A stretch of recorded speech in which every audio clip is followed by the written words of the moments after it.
మొత్తానికి దేశవ్యాప్తంగా ట్రాక్టర్ల వ్యాపారానికి చావు దెబ్బ తగిలిందని చెప్పాలి. అదివరకటి ఊపు ఉత్సాహం ఇప్పుడు కనబడటం లేదు. కొన్ని కంపెనీలు బిజానా ఎత్తేస్తున్నాయి కూడా. దేశీయంగా ట్రాక్టర్ అమ్మకాల్లో పతనం చోటు చేసుకుంది.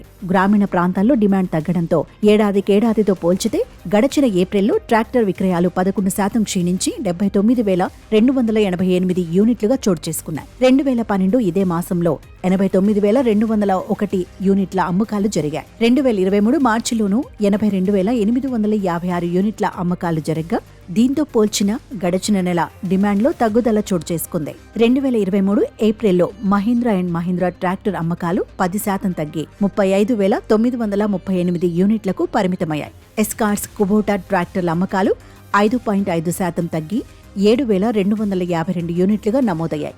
ప్రస్తుతం 2023-24 ఆర్థిక సంవత్సరంలో ట్రాక్టర్ పరిశ్రమ ఒక్క అంకె వృద్ధితోనే సరిపెట్టుకోవాల్సి వచ్చేలా ఉందని ఆ రంగం వర్గాలు అంచనా వేస్తున్నాయి. ఆటోమొబైల్ కంపెనీ ఫోర్స్ మోటార్స్ కీలక ప్రకటన చేసింది. ట్రాక్టర్ల వ్యాపారం నుంచి నిష్క్రమిస్తున్నట్లు ప్రకటించింది.